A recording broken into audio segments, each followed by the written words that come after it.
పాకిస్తాన్ ఇప్పుడు తాలిబాన్ పుట్టలో వేలు పెట్టిందా? గొప్పలకు పోయి చేసిన ఎయిర్ స్ట్రైక్స్ కు ఇప్పుడు భారీ మూల్యం చెల్లించక తప్పదా? ఇప్పుడు ఇవే ప్రశ్నలు పాక్ ను వేధిస్తున్నాయి. పాక్ విషయంలో తగ్గేదేలే అంటుంది తాలిబాన్ల సర్కార్. దెబ్బకు దెబ్బ తీసి తీరుతామని ప్రకటనలే కాదు, చేసి చూపించింది. ప్రస్తుతం ఆఫ్ఘాన్ పాక్ బార్డర్ లో పరిస్థితులు టెన్షన్ పుట్టిస్తున్నాయి. ఎప్పుడేం జరుగుతుందో తెలియదు, ఎవరిపై దాడి చేస్తారో అర్థం కాదు. కానీ ఈ టోటల్ ఎపిసోడ్ లో తాలిబాన్లు రిలీజ్ చేసిన స్టేట్మెంట్ ఇప్పుడు కొత్త డౌట్స్ ను తెరపైకి తీసుకొచ్చింది. దాదాపుగా అంతరించిపోయింది అనుకున్న ఐసిస్ కు పాక్ ఊపిరిదులుతుందా అనే అనుమానం కూడా మొదలయ్యేలా చేసింది.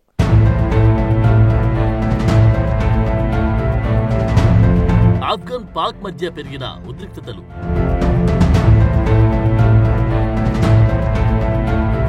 పాక్ ఆర్మీపై తాలిబాన్ల ప్రతీకార దాడులు.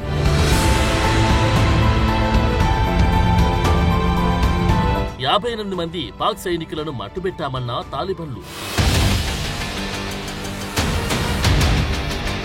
హద్దు మీరితే మీ అంతమే అంటూ డెడ్లీ వార్నింగ్.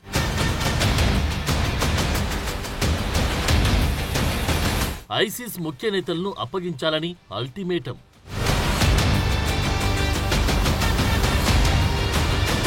పాకిస్తాన్ పరిస్థితి అడకత్తెరలు పోకచెక్కలా తయారైంది. ఓ అడుగు ముందుకేస్తే 4 అడుగులు వెనక్కి వేసే పరిస్థితి నెలకొంది. ఆపరేషన్ సింధూర్ సమయంలో భారత్ చేతిలో చావు దెబ్బతిన్న పాకిస్తాన్ ఆర్మీ ఇప్పుడు తాలిబాన్ల చేతిలో కూడా ఇలాంటి పరిస్థితిని ఎదుర్కొంటోంది. ప్రస్తుతం ఆఫ్ఘనిస్తాన్ పాకిస్తాన్ సరిహద్దుల్లో తీవ్ర ఉద్రిక్త పరిస్థితులు నెలకొన్నాయి. ఎప్పుడు ఏం జరుగుతుందో తెలియని పరిస్థితి నెలకొంది. సరిహద్దుల్లోని పాక్ ఆర్మీ కేంద్రాలపై తాము దాడులు జరిపి 58 మంది పాక్ సైనికులను మట్టుబెట్టామని స్టేట్మెంట్ రిలీజ్ చేసింది తాలిబాన్ ప్రభుత్వం.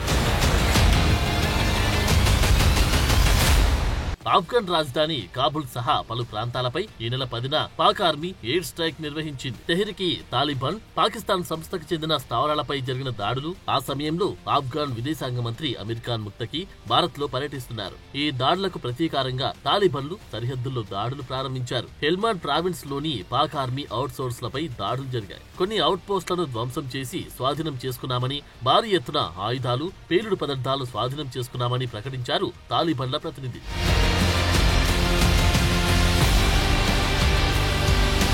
ఈ దాడులు హెల్మండ్ ప్రావిన్స్ మాత్రమే కాదు, కాందహార్, జబుల్, పక్తియా, కోస్ట్, పక్తికా, నంగర్హర్, కునార్ ప్రావిన్స్ లో కూడా కొనసాగాయి. తమ సార్వభౌమాధికారంపై పాకిస్తాన్ దాడి చేసిందని, ఈ విషయంలో వెనక్కి తగ్గేది లేదని తాలిబాన్ రక్షణ మంత్రి మహమ్మద్ యాకూబ్ ముజాహిద్ చెప్తున్నారు. ఈ దాడుల్లో పలువురు తాలిబాన్లు మరణించారు, మరికొందరికి గాయాలయ్యాయని ప్రకటించింది.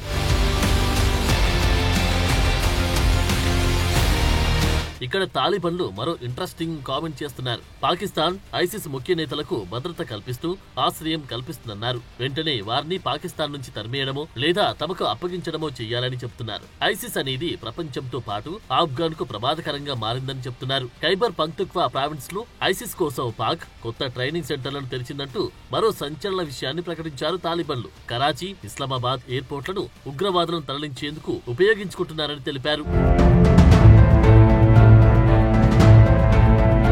ప్రస్తుతం తమ దాడులను ఆపామని ప్రకటించారు తాలిబాన్లు. ఖతర్, సౌదీ అరేబియా విజ్ఞప్తి చేయడంతో ఈ దాడులను ఆపామని చెప్తున్నారు. మరోసారి పాక్ హద్దు మీరితే మాత్రం దాడుల తీవ్రతను పెంచుతామని వార్నింగ్ ఇస్తోంది తాలిబాన్ సర్కార్. ఈ మొత్తం వ్యవహారంపై పాక్ మౌనం వహిస్తోంది. కాబుల్ పై జరిగిన ఎయిర్ స్ట్రైక్ పై పాక్ ఆర్మీ స్పందించలేదు. ఇప్పుడు తాలిబాన్లు చేసిన దాడిపై కూడా ఎలాంటి స్పందన లేదు.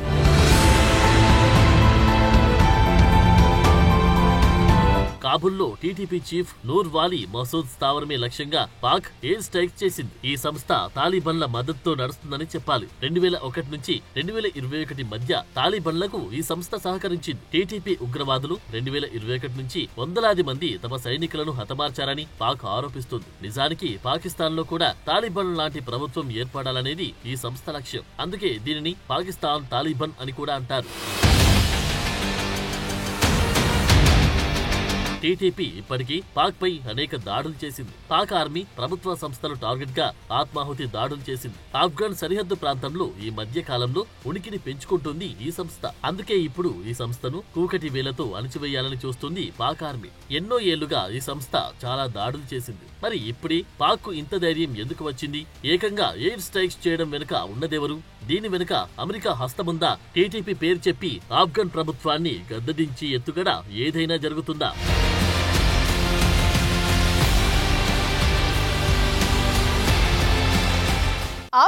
ఉన్నట్టుండి పాకిస్తాన్కు ఎందుకు టార్గెట్ అయిందనే ప్రశ్న ఇప్పుడు కొత్త చర్చకు తెరలేపింది. అసలు పాక్కి ఇంత ధైర్యం రావడానికి వెనుక అమెరికా హస్తం ఏదైనా ఉందా?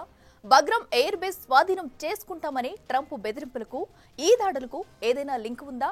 పాక్తో సైనిక ఒప్పందం చేసుకున్న సౌదీ అరేబియా రియాక్షన్ ఏంటి? ఈ ఘర్షణ మరింత ముదిరితే ఏ దేశం ఎవరికి సపోర్ట్ చేస్తుంది?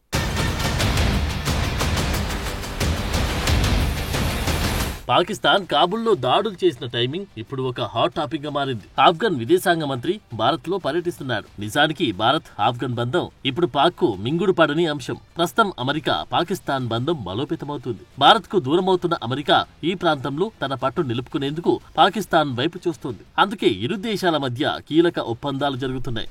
ఏళ్లుగా పెండింగ్ లో ఉన్న ఆయుధాల ఒప్పందంపై కూడా అడుగులు ముందుకు పడుతున్నాయి.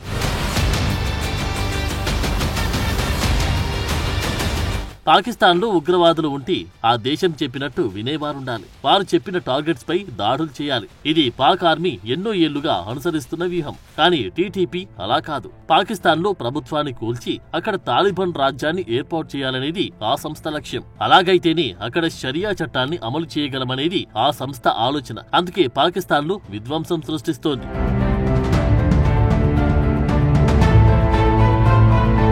టీటీపీ అనేది పాక్ ఆర్మీకి కొరకరాని కొయ్యగా మారిందని చెప్పాలి. నిజానికి ఎన్నో ఏళ్లుగా ఈ సంస్థ పాక్ లో విధ్వంసం సృష్టిస్తోంది. కానీ ఈ స్థాయిలో దాడులు చేయాలనే ఆలోచన మాత్రం పాక్ ఇప్పుడే వచ్చింది. దీనికి కారణం అమెరికా అధ్యక్షుడు డొనాల్డ్ ట్రంప్ అనేది ఓ వాదన. ఎందుకంటే కొన్ని రోజుల క్రితం ట్రంప్ ఓ సంచలన స్టేట్మెంట్ ఇచ్చారు. ఆఫ్ఘనిస్తాన్ లో అమెరికా నిర్మించిన బగ్రామ్ ఎయిర్ బేస్ ను తిరిగి అమెరికాకు అప్పగించాలన్నారు. ఇప్పుడు పాకిస్తాన్ ను ఉపయోగించి ఈ పనిని పూర్తి చేయాలనే ఆలోచనలు అమెరికా ఉందా అనేది కూడా ఓ చర్చ.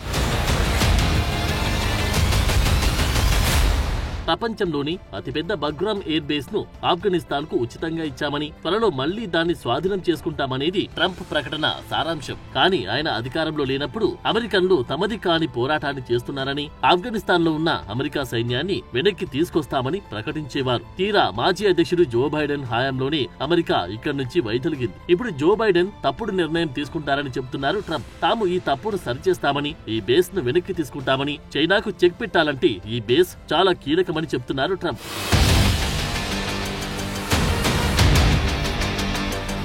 నిజంగా ఈ బేస్ ను అమెరికా స్వాధీనం చేసుకోవాలంటే సమీపంలోని ఏదో ఒక దేశ సహాయం అవసరం. పనిచేసేది అమెరికా సైన్యమే అయినా లాజిస్టిక్స్ సపోర్ట్ అవసరమవుతుంది. ఇప్పుడు దీనికి పాక్ ను ఉపయోగించుకునే అవకాశం లేకపోలేదు. అందుకే ఈ పనిని ఎలాంటి ఆటంకాలు లేకుండా పూర్తి చేయాలంటే తాలిబాన్ల శక్తిని తగ్గించాల్సి ఉంటుంది. అందుకే పాక్ కు కాస్త ధైర్యం ఇచ్చినట్టు కనిపిస్తోంది. దీంతో స్వామి కార్యం స్వకార్యం తీరుతుందన్న ఆశ పాక్ది. అందుకే ధైర్యంగా దాడులు చేసేందుకు ముందడుగు వేస్తోంది.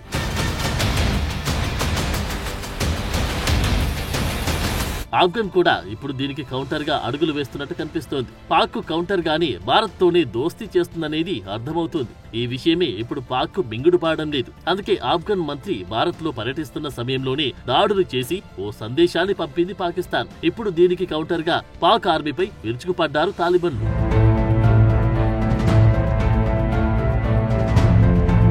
ఇప్పుడు అంతర్జాతీయంగా ఓ విచిత్ర పరిస్థితి నెలకొంది. భారత్ కు దూరంగా జరుగుతున్న అమెరికా పాకిస్తాన్ తో దోస్తీ పెంచుకుంటుంది. ఈ మధ్యే పాకిస్తాన్, సౌదీ అరేబియా మధ్య సైనిక ఒప్పందం జరిగింది. ఈ ఒప్పందం ప్రకారం పాక్ పై దాడి జరిగితే సౌదీ సాయం చేయాల్సి ఉంటుంది. కానీ ఈసారి ఎలాంటి సాయం అందలేదు. కానీ సంయమనం పాటించాలని మాత్రం ఫ్రీ అడ్వైజ్ వచ్చింది. సౌదీ పాక్ పై ప్రేమ కురిపిస్తున్న తాలిబాన్లను ద్వేషించడం లేదు.